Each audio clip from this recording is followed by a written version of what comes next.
Welcome to Plays, our podcast where we design, play, and discuss a game and campaign. Along the way, we will alternate episodes between actual play adventures and the analysis and discussion of games and design theories that relate to the campaign we're playing. For this campaign, we'll be using the mechanics of CotS Prime, designed by Cam Banks. We randomly selected a theme and ended up with swashbuckling high school urban fantasy. So join Plays as we explore and enjoy a new campaign. And now for the introduction of our players. My name's Chris Nizak, and I'll be playing Silas Flameworth, son of the Flameworth family with a frozen soul that's not my own. I'm Old Man Logan. I'm playing Henrik Gunny Gunderson, son of the enigmatic Winter Wind and rookie elemental mage. My name is Jerry, and I'm playing Santiago Zircon. He is the rebellious and reluctant scion of a powerful magic family. I'm Phil Vecchione, and I will be your GM. And welcome back. We are settling back in for another session of A Magical Night, Story 4. We have our X card and our script change deployed at the table. And we have a number of traits that are hanging around from last time. I'm going to just grab them. I have a rift between Silas and Gunny. This rift isn't real. This is how people are currently seeing Silas and Gunny socially. Yes, this is the faux rift. Yeah, this is not the same as Story 3 when there was like some real shit between the two of you. This has been done up, just to remind people, this has been done up for looks. We still have It Doesn't Add Up D10. That is the lingering trait from the mind wipe that you all experienced. I know what you're talking about. Yep, donuts, my friend. The last one that I have out in front of me is Robbie, I owe you guys from the promposal. You guys did such a nice job with the promposal that if you need a favor from Robbie, it's there on the table. Chris, what does Silas have? Understanding how my magic works, D12. That's going to tip anytime. Silas is about to pop off. Pretty much whenever I want it to. At this Exactly. point. I'm just waiting for the opportune moment. Yes.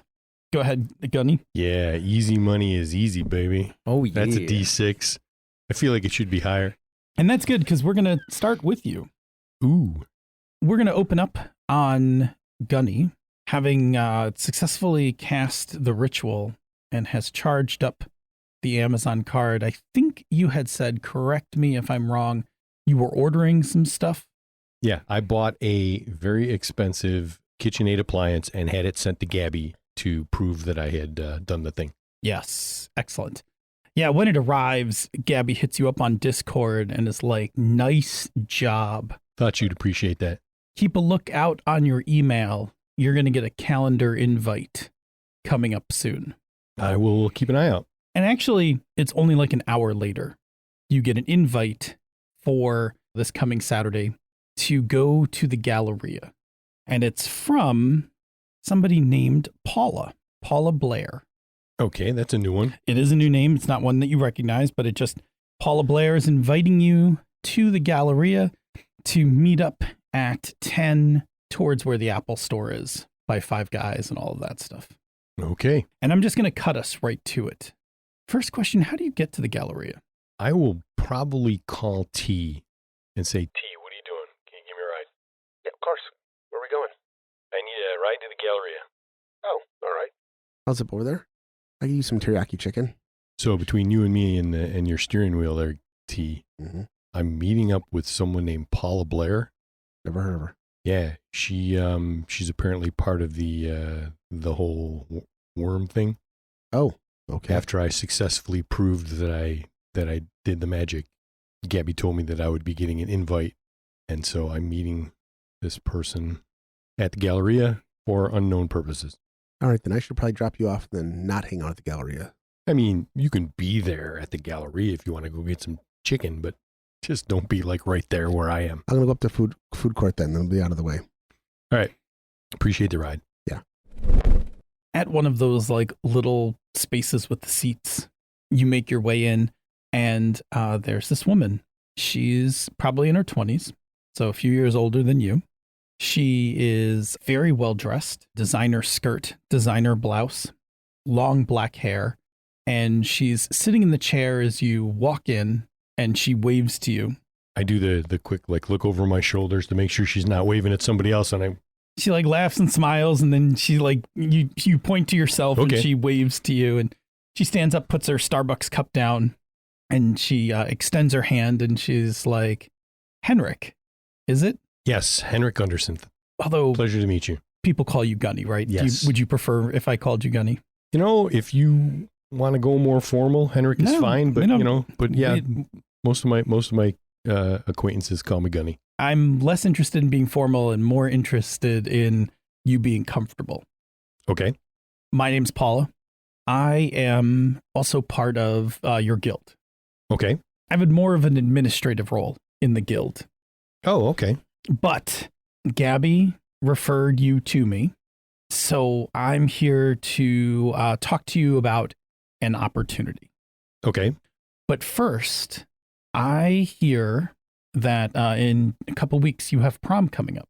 Yes, as a matter of fact. Yeah, and that you and Casey, who's from our guild, is going to the prom. Yes. Good. I think while we have our conversation, we should go shopping. Let's get you a tux, some shoes. Let's get you done up for the prom. What do you say? Yeah, okay. Relax. You're going to love it. Come on. No, it just occurred to me wondering what my mom's going to think if I get ready for prom in like a bunch of fancy duds. We'll think of something while we're picking stuff out. All right, let's do it.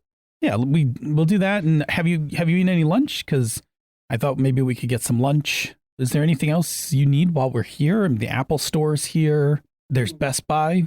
Prom clothes and lunch sound good for now. All right, great. Come on, let's go. And we go through like a little montage of you like coming out of the dressing room in a couple different tuxes. She's like, no. And then like, thumbs up, absolutely. Done up in like your full-on tux. It works. Gunny's a good-looking kid. Exactly. Some nice shoes. Prices that normally would. Oh, I have a moment to myself where I'm like, go, whoa. You have the means of solving this problem. I do. You've had that first little taste, but she very just quickly takes out a card, swipes it. You even notice like she swipes it. And at one point as you're walking out the store after buying the shoes, she just takes the card and tosses it in the trash and then like takes out another card. We cut to you guys sitting at lunch. I'm thinking like, not that it's overly fancy, but not the food court, right? So like one of those end cap ones. Cheesecake Factory, Bravo's there too. Yeah, Bravo, whatever you like. I think I would be interested in P.F. Chang's as a treat. Yeah, absolutely. So with this like table of food, as you are, you're eating and you're off by yourselves, like off to a corner. There's like some bags on the floor around you. Paula's like, so the reason I'm here is obviously you've performed the gift card ritual. Yes. I wouldn't be here if you hadn't, but I wanted you to know that I knew that you've completed the ritual. And we didn't talk about it while we were shopping, but to be clear, I am also magical. Okay. I have also completed that ritual and some other ones that you're probably going to be interested in. Oh, interesting. Take it from me, this is just the tip of the iceberg. There's a lot of really exciting things that you can learn. Everything, and she motions to the bag, all of this paid with magic. This, and she like points to her outfit, paid with magic. And then she like reaches in her purse and pulls out her key ring with the BMW fob. Even this, and she twirls it for a second and puts it into her purse, paid with magic. And after all, why shouldn't magic make our lives easier? I mean, one could argue. Years ago, that's how it was. And then the veil took that away from all of us, sequestered that knowledge away. Makes you wonder why, right? I know what they teach you in class. I was Sure. taught the same thing. Yeah. But forget all that stuff because none of it matters. And there is something really big coming that's going to change everything. Really? How big? She laughs. It's going to be big. And I want to invite you to hear more about it if you're interested. Yeah, sure. And I don't say that casually. Right now, that little ritual probably gets you a slap on the wrist from the veil. Maybe a little memory wipe ritual. Sure, if they find out. What I'm talking about is more serious. You need to know that going in. I don't want you just doing stuff under peer pressure. I want you to be comfortable understanding what's involved. If the veil was to find out, they would be pretty upset. And we'd all be in a pretty good amount of trouble. Yeah, they tend to frown on some of the... Oh yeah, they frown on prosperity magic. They got a real bend for it. Makes you wonder who doesn't. get a slap on the wrist or punished for it. I mean, you got to wonder, are they just keeping it for themselves or have they really locked it off from the whole world? Anyway, if you are okay with that, what I'd like to do is invite you to a private meeting on the night of the prom. Okay. In order for you to be able to go, we need to know that you are committed to the cause. And by that, I mean, I need you to bring $3,000 cash. So you've got the ritual. You're a sharp guy. I'm sure you can figure out how to leverage that gift card ritual into some actual money, but bring $3,000 with you to the prom. Let Gabby know, and Gabby will bring you to the meeting on the night of the prom. When is it actually happening on prom night? Oh, like right in the middle of the prom. 9 o'clock, 9:30. That shouldn't be a problem. You're going to slip away from the prom. You're going to attend this meeting, and you'll probably make it back before prom lets out. My guess is you won't even be noticed that you're missing. Probably not. Use your ritual, show up with $3,000, and then you get the invite. Gabby will take you right to the meeting, and then at the meeting, my partner, who's also one of the guild members, he's going to talk to a larger group about this opportunity. There's a number of people being invited. Okay. Why don't we get another round of appetizers? We'll get some meals, and I can give you a lift home if you like. Okay. And seriously, if there's anything else you need, there's anything else like you want to swing by, and I don't know if you need a new graphics card or laptop or whatever, like can help you out. Like we can easily pick something up. After all, it's just money. Yeah, let me think. We're going to just cut it there. Whatever happens with that is however it goes. Pick up anything else, that's fine. And eventually, Paula takes you home in her convertible BMW. Yeah. Do you let her drop you off like right in front of the store or? Yes. Okay. I think we'll get to that in a little bit, but you get out with all your bags. Yep. Your mom's working, so you can't quite see what's going on while she's working. Are you just going to parade all of this past her, or are you going to sneak all this stuff into the house? Nah, I'm just going to walk in. Very good. Sooner or later, there has to be a conversation and an explanation. We'll come back around to that. Hey, Silas. Yes. At roughly about the same time, give a day or two, that happened with Gunny. What have you been up to? Getting ready for prom? What does getting ready for prom look like for you? Well, I have to call and, order the limo, and then I am organizing the people that are going to be in the limo. And then in the in-between time, I am still studying because, finals are coming up. Not too far away. And I am also practicing my magic. I am working on my control of my flame magic with my father. I am trying to get back into some semblance of academic shape because Lisa isn't 100% wrong about my my lackluster performance since I became magical. It's a lot of just catching up on stuff because there's not much else that I can do because it's really on Gunny. Give me a time when you are out of the house. Sure. I'm out with Derek. We are just sitting at Starbucks, having a coffee and studying. Sounds good. You guys are studying, having Starbucks. Derek's phone buzzes, looks down. He's like, oh, shit. My mom. Looks like I gotta head back to the house. I'm good. Are you okay? Yeah, man. Hanging out here? Go ahead. All right. Sorry about that. But you guys were together for like an hour or so. Sure. Okay. He's like, sorry. And he picks up stuff. Yeah, I'll see you later. He heads out the door. You watch him leave. And then when you turn back to the table, Urlis is sitting across from you. Did Derek's mom need him for something? Clever. It's a relatively simple trick. Yeah, I have a friend that can do that too. Yes. Anyway, I wanted to catch you before prom. Mm-hmm. So she's sitting there across from you in a white linen suit. Pristine white, her hair pulled back. Isn't this a little pedestrian for you? This? Mm-hmm. We are in a Starbucks, aren't we? I mean, I guess you could pass for a Karen, so it's fine. It would be the ultimate Karen. That's fair. Anyway, I was here to check on how you're doing, but pointed seems to be your current mood. Are you just not happy to see me? Depends on what you want. Well, we all know that you're not going to rip your daughter's essence right out of me right here. I wouldn't do that at all. If I had wanted her essence at the time it had disappeared, that is something I could have done a long time ago. Sure, I got you. She's where she wants to be. That's probably true. I can't change that. By the way, I've been able to talk to her. Have you? Mm-hmm. How is she? She's as good as she can be. I'm glad to hear that. If we can set aside our differences for a moment. Sure. I mean, if you're not here to like harm me, then we can be civil, and I apologize for my previous attitude. Oh, it's okay. I wouldn't harm you, even if you weren't harboring my daughter's essence. I mean, that's probably mostly because of my dad. It's a little bit because of your dad. Not all of it. I like you. Oh, that's nice. You do realize, like, you're terrifying, right? I think it's just a byproduct of my age and power. I don't know if that's really my disposition. You were kind of cold. That's genetic, I guess. Do you want a coffee? No, I'm okay. Do you want a frozen latte? No, I like hot drinks. It's fine. But no, I'm here because I want to give you something. Okay. Let me just say that no mother ever thinks any person's good enough to take their child to prom. But I would not have been upset if you and Meseme were going to prom together. I'm actually kind of upset that we're not going to prom together in the way that I would prefer. I miss her as well. And yes, I would also like to have her back in person. Me a lot. So I hear from my sources that the person who has the other half of Meseme's essence is attending some event or something around prom night. Is that correct? That's the rumor. We're looking into it. You're also going to try to be there? I'm going to try to be there at that moment to recover the rest of Meseme. Yes, that's why I'm here.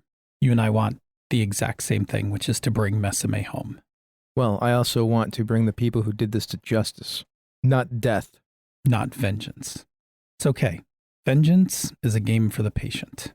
I am very patient. I get real scared when she says that.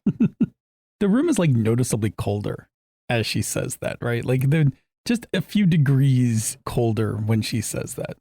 I want to give you a gift, something to help you when you are out there trying to recover Meseme's essence.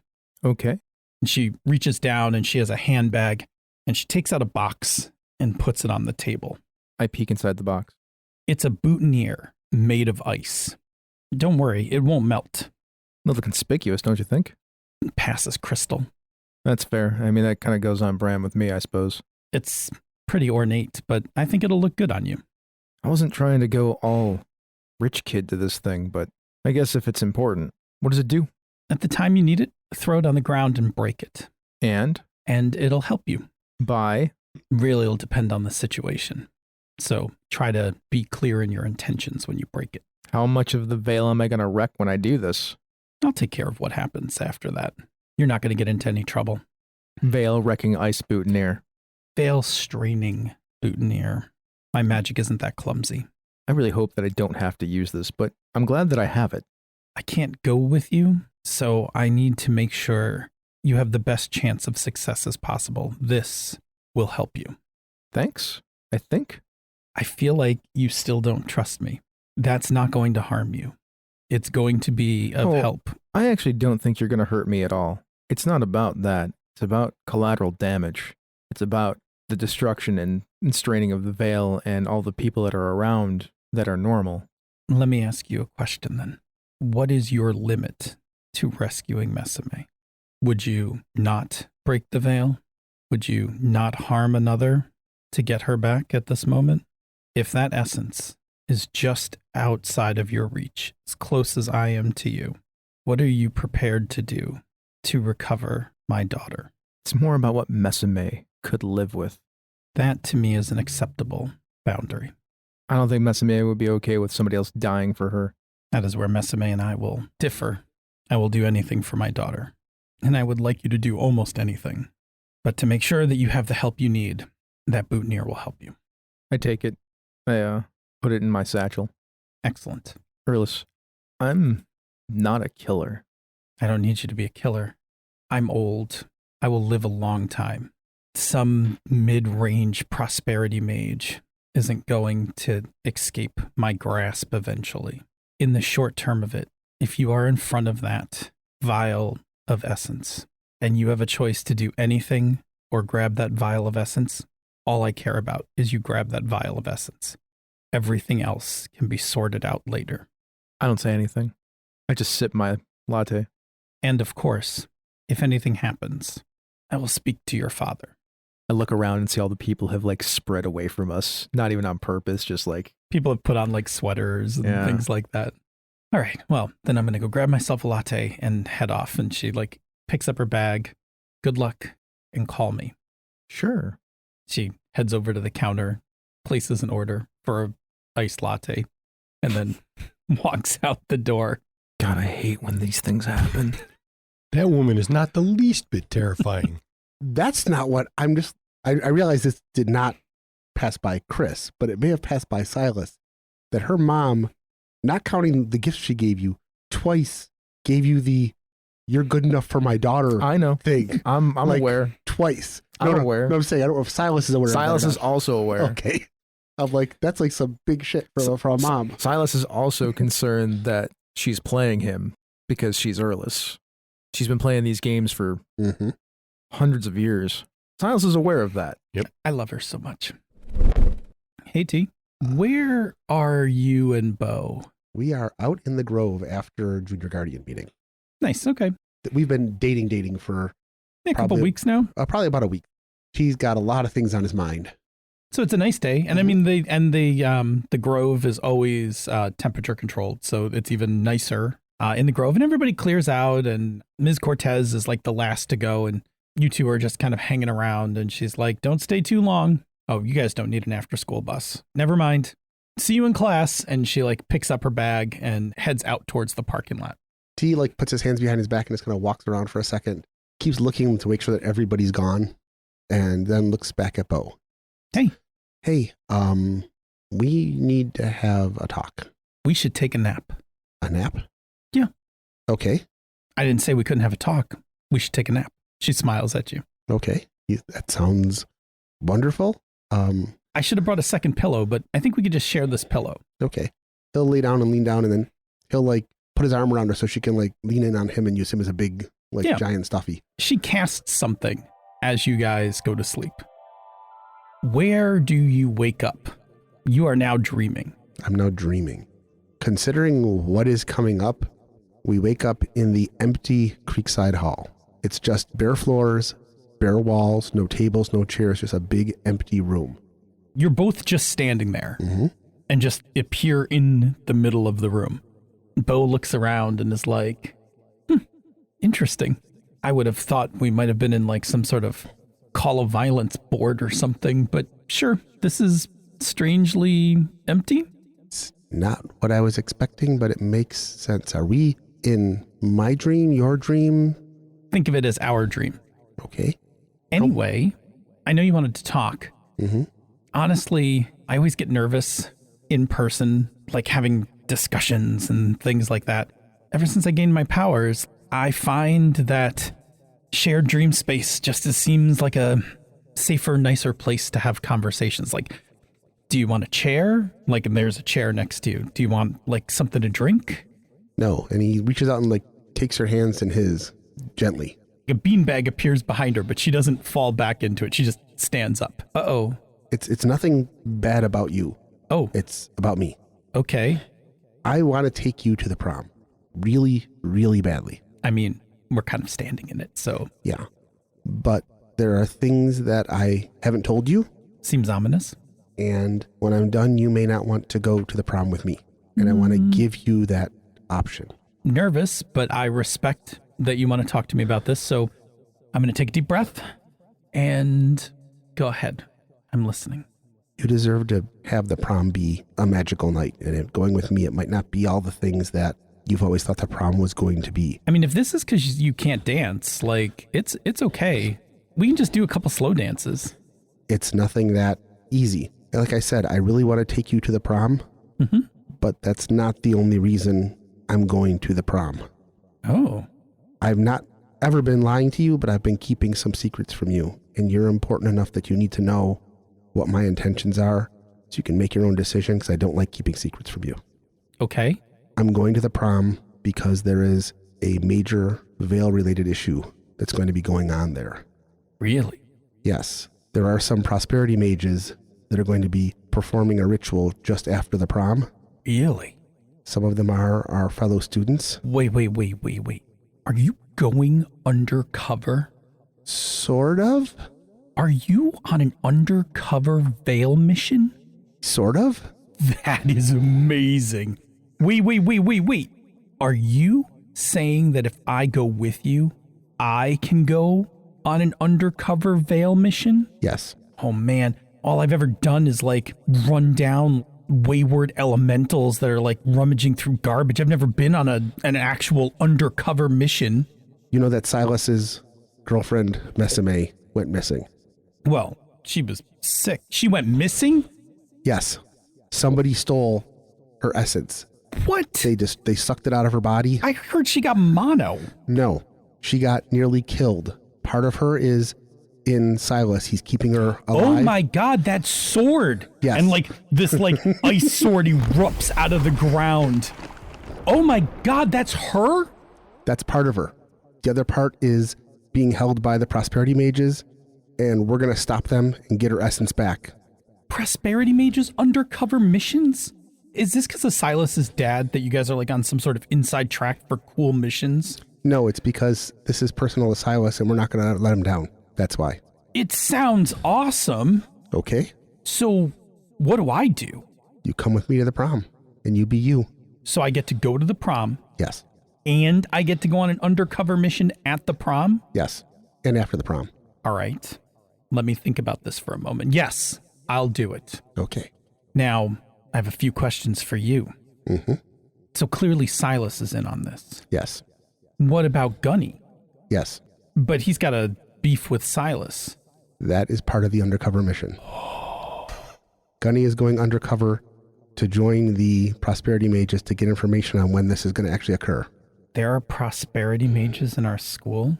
There are prosperity mages in the Junior Guardians. Shut up. Who? Gabby and Jesse. That bitch. We don't know that they're responsible for taking Meseme's essence. From what I'm able to gather from the people we've already dealt with and put away, some of them just think that they are just using magic to get money, which is still wrong because it's hurting other people, but I don't think they know that they're killing somebody to do it. Holy shit. Wow. All right, hang on. I'm still processing all this. Mm-hmm. All right. Now finally T, like, suddenly his whole body, like all the stresses is out of it, and he just like collapses into that chair for a second. Well, you get your own beanbag chair behind you. She sits down in her beanbag chair. She's like, all right. I was deathly afraid you were just going to tell me no and leave. And pass up on going on a secret mission? I mean, look, I wanted to go to prom with you too, but in and of itself, prom's only so exciting. Some sort of weird prepared meal, a bunch of music, some awkward dancing, but a secret mission? There'll still be awkward dancing, trust me. Can you dance? A little bit. Okay. Do mostly slow songs. I got a question. Yes. Did T's mom and dad not teach T how to ballroom dance? She will, but not yet. All right, I'm going to take this all in. So Gabby and Jesse are fucking prosperity maging on the side. Yes. Fuck them. Right in the middle, go to class and then just like sneak off and go bust out some money magic? The fuck? That's messed up. Not everybody has the kind of money that my family has or Silas's family has. No, but I mean, prosperity magic is against the veil. There's a reason for that shit. Mm-hmm. Oh, I agree. Like it almost upended the world economy. I didn't pay that much attention in that class. I just know it's wrong. Yeah, no, the Great Depression was triggered by prosperity mages. No, you can't monkey around with money magic on a large scale. They should know better than that. All right, forget it. Forget that. Are they going to get their comeuppance?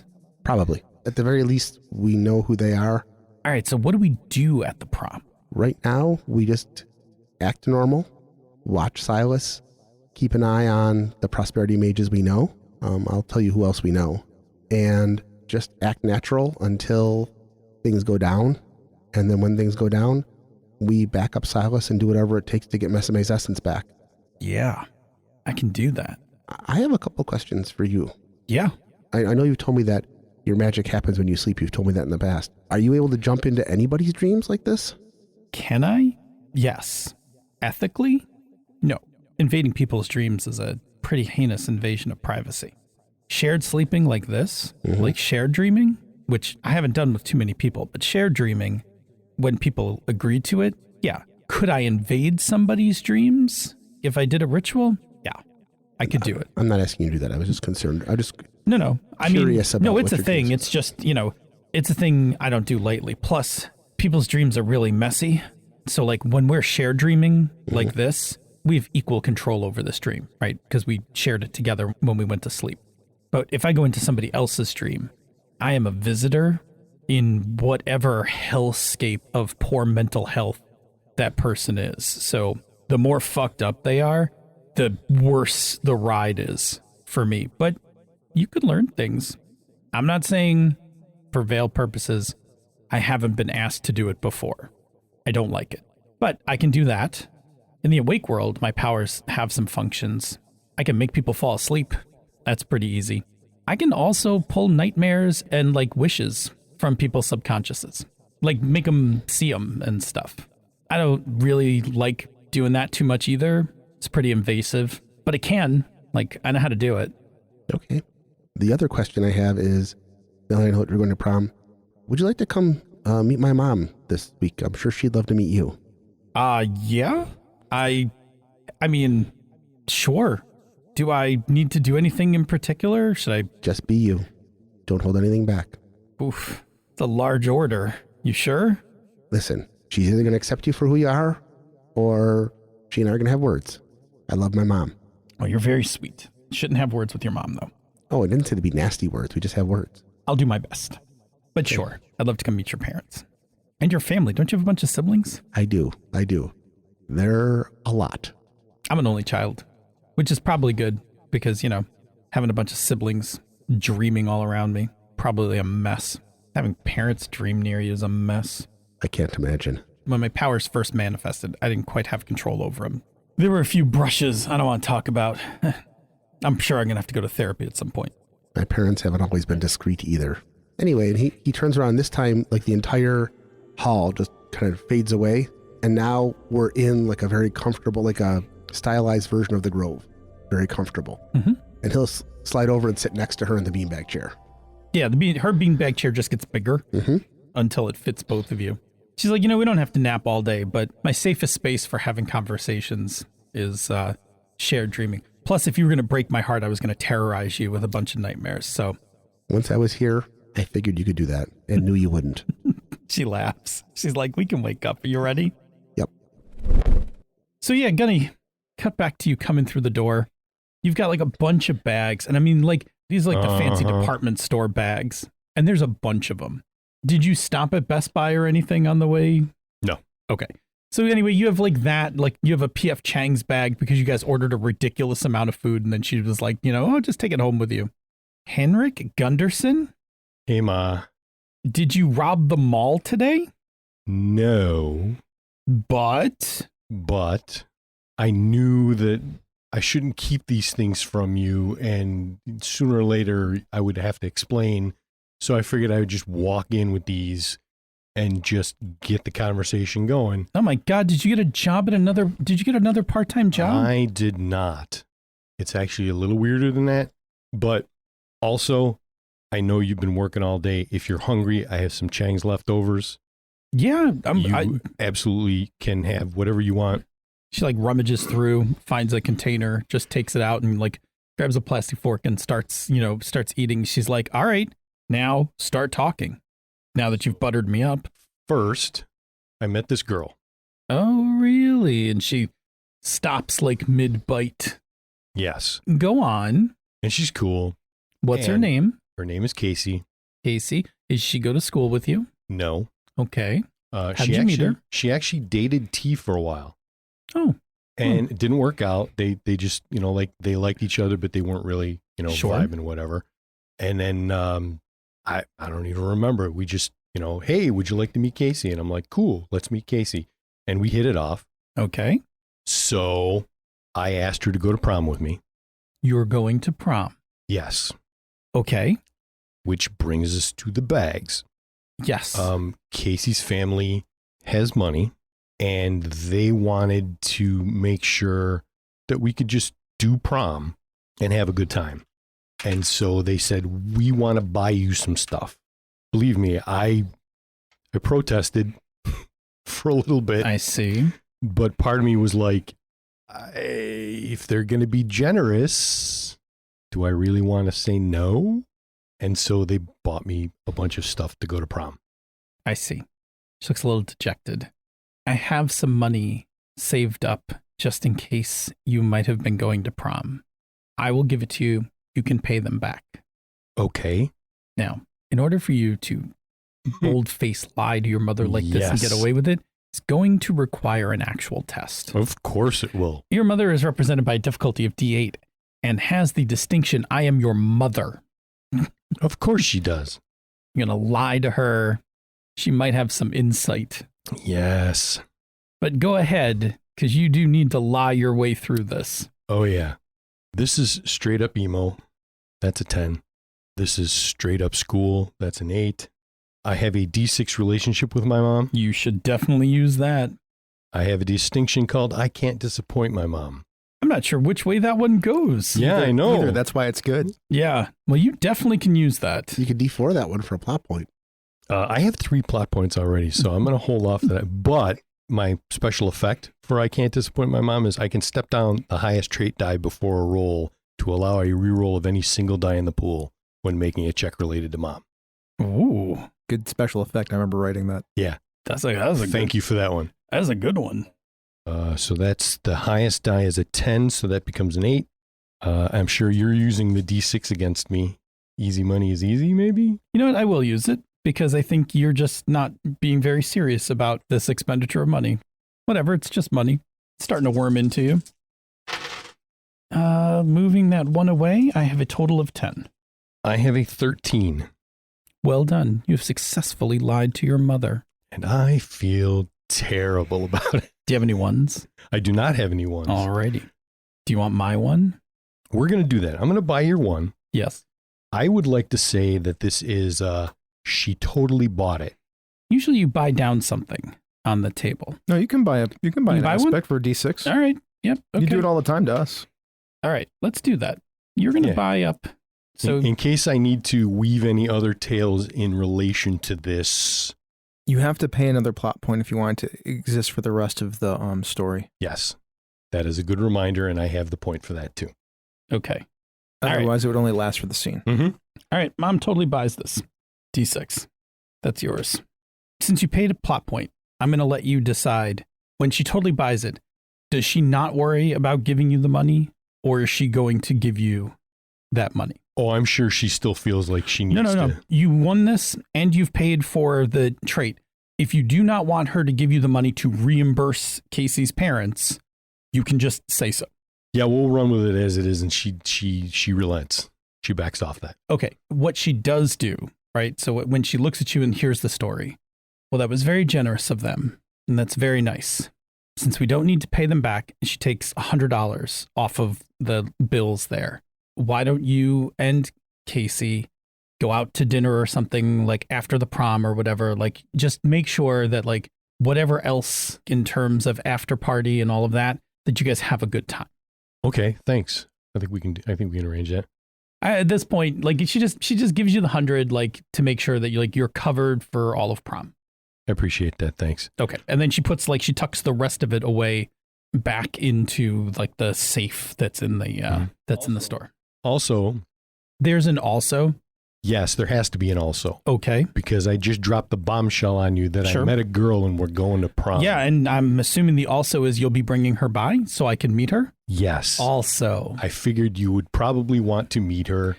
I would like to. Why don't I make us some dinner? I think that would be wonderful. Okay. Let me find out, when she's available, and we'll make the arrangements. Absolutely. Okay. Absolutely. My son's going to prom. I go upstairs and hang up the garment bag and put the stuff down, and I pull out my phone and I send a message to Casey in as few words as I can, try not to give her War and Peace on a phone. I tell her that in order to try and explain the expenditure on prom clothes, that I told my mom that your family bought the stuff for me because they really wanted us to have a good time at prom and look good. And, I played that up that your family bought the stuff. So she texts you back like immediately. She's like, yo, that's totally cool. I get it. Sometimes you have to come up with where the money comes from. Exactly. Yeah, I got you. Don't worry about it. And then the other thing is I have to bring you over to meet her because she was adamant. I have to meet this girl now. No, of course she does. So she wants to make dinner for us. Okay, great. So we'll just pick a day. I don't have any food things. Cool. She awesome. cool with girls with tattoos? I don't think that's going to be a problem. All right, then I think we're pretty much squared away. I'm typically great with moms. Awesome. All right, well then we'll finalize all the date stuff for that, and you get to meet my mom. Awesome. Listen, don't worry if you need to use me as cover for any other money magic. She doesn't actually. She just calls it MM. Yeah. Or $M. Mm-hmm. If you need any cover, totally use me. Just don't even worry about it. Tell me if you can, but otherwise I'll vouch for you. Cool. Thanks. Last thing is I should probably get on our encrypted comms and send a message to these guys. Holy crap. Add another name to the list. Paula Blair. She's a little older. She bought me a sweet prom outfit. Dude, I'm going to kill at prom. That all turns into text, by the way. Yeah. Think of the laughs as emojis. Mm-hmm. Yes. Also, just for clarification, you are aware of the actual time of the meeting now. Oh, shit, yeah. Okay. It's going down right in the middle around 9-ish. That's important. Yes, very important. More important than you looking Suweet. Yes, absolutely, way more important. T will also tell you, because this would have happened at a different time, because he drove you, so that would have happened. He'll tell you, Bo knows. Bo's cool with it. She wants to help. She's really pissed at the prosperity mages. Good for us. Go Team Vale. Anything else you guys need to convey to each other kind of on the DL before we wrap the last of these scenes up? No, not that I can think of. I'm good. Then do we want to play out Bo's visiting T's family and then head off to prom? we also have Casey visiting his family. Do you guys want to do all these scenes? Do you guys want to get to prom? You guys don't look at me. I'm not the one that has these girl problems. I mean, definitely your family and Bo, because that's going to be fun for sure. Okay. And then depending on how long that takes, maybe we'll do the other. Okay. And keep in mind that Bo and T have been friends for many, many years. Oh, sure. So his mom at least has some idea of who she is. Oh, 100%. Yeah. Okay. Yeah. We open up onto your house. Thank you for listening to Misdirected Mark Plays. Now let's do some Patreon shoutouts before we get out of here. Let's start with the Royal Court. The Polish Ogre, who is our very own Polish Ogre. Ty Prunty, also known as Lord Timemonger. Lars Henrik Evjan, the Lord Out of Time. Jim, the Royal Merchant Emeritus. Chromatic Chameleon, the Queen's Spy Mistress. J.T. Evans, the Queen's Librarian. Schmitty, the Keeper of the Labyrinth. Andrew Dacey, the Warden of Whiskies. John Carney, the Court Necromancer. Craig, the Lord of One Name. Tiberius Starcrash Smith, the Baron of Britannia.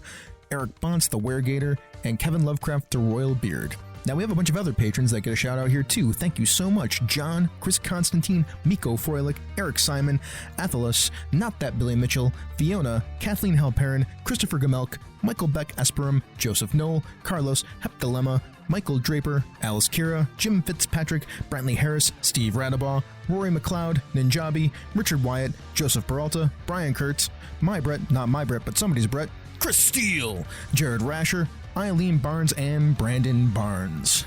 Thank you so much for being our patrons. If you'd like more content like this, you can check it out at misdirectedmark.com. If you are interested in supporting the show and other shows on Misdirected Mark Productions, you can go to our Patreon page at patreon.com/MMP.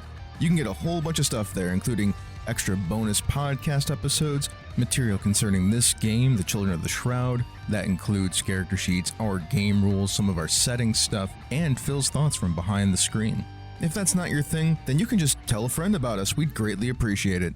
If you're looking for other podcasts to listen to, there are a variety of shows on our network. You can check out Pandas Talking Games with Phil and Senda, where they talk about all kinds of game stuff. The Gnomecast, where a bunch of gnomes get together to talk about gaming topics to avoid being thrown in the stew.